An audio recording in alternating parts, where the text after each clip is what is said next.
Hello ဒီချက်တန်တာပါ grade 8သင်္ချာ1ဒီကျင်ငံ1.6ကဒီပု္ပ္ပစာလေးကိုတွက်ပြပေးပါမယ်အပေါင်းပြောင်းမြန်ကုန်သက်တိနဲ့အပေါင်းဖက်ဆက်ရကုန်သက်တိတို့ကိုအသုံးပြု၍အောက်ပါတို့ကိုရှင်းပါ1.8အပေါင်းအနှုတ်9.9အဲ့နှစ်ခုကိုပေါင်းတဲ့အခါမှာအပေါင်းပြောင်းမြန်ကုန်သက်တိနဲ့အပေါင်းဖက်ဆက်ရကုန်သက်တိကိုသုံးရမယ်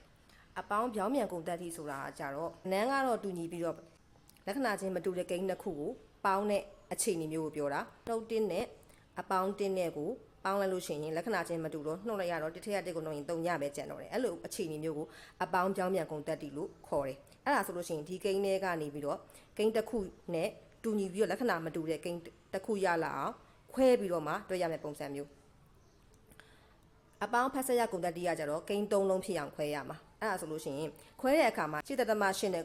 9.9နဲ့မှာ9.9ကကြီးတာminus ကိုအနှုတ်ကိုထည့်မစဉ်းစားသေးပဲနဲ့9.စဉ်းစားမယ်ဆိုလို့ရှိရင်9.9ကကဏ္ဍအနေအထားရဆိုသူကကြီးတာအဲ့လိုရှိရဆို9.9ကို8.8နဲ့တခြားကိန်းတစ်ခုနဲ့ပေါင်းတဲ့ပုံစံနဲ့ခွဲလို့ရတယ်ကိန်းတစ်ခုပြန်ပေါင်းလိုက်လို့ရှိရင်ဒီကိန်းပြန်ရ9.9ပြန်ရရမှာပေါ့နော်အဲ့တော့8.8ပါအောင်ဘာလို့ခွဲရလဲဆိုရင်8.8ရဲ့အပေါင်းပြောင်းပြန်ကိန်း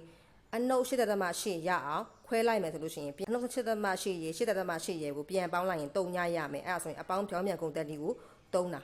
အဲ့လိုဖြစ်အောင်လို့ခွဲမှာအရင်ဆုံးအပေါင်းဖက်ဆက်ရကုန်တက်သည့်အရာကိန်း3လုံးဖြစ်အောင်အရင်ဆုံးခွဲလိုက်မယ်8.8ကမခွဲဘူးဆိုတော့သူ့ကိုဒီတိုင်းပြန်ကူလိုက်မယ်အဲ့တော့ခွဲမဲ့9.9ကြီးကိုခွင်းထဲမှာထည့်ရေးလိုက်မယ်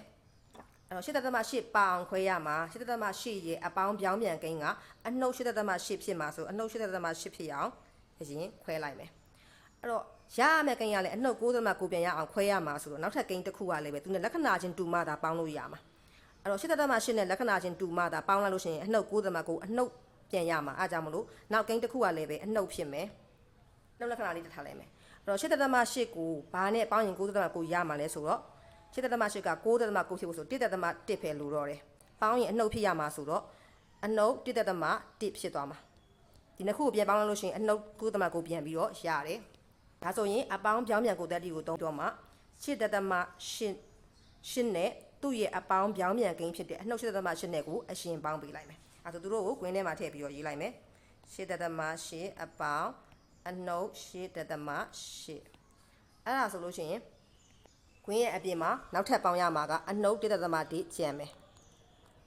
သူတို့နှစ်ခုကိုပေါင်းလို့ရှိရင်လက္ခဏာချင်းမတူတော့နှုတ်မယ်8.8နဲ့8.8ကိုပြန်ပြီးတော့နှုတ်တာဆိုလို့ရှိရင်3ညရမယ်အဲ့တော့အနှုတ်1.1ကျန်မယ်အနှုတ်1.1နဲ့3ညနဲ့ဆိုလို့ရှိရင်3ညတန်မိုးမရှိတော့အနှုတ်1.1ပဲရမယ်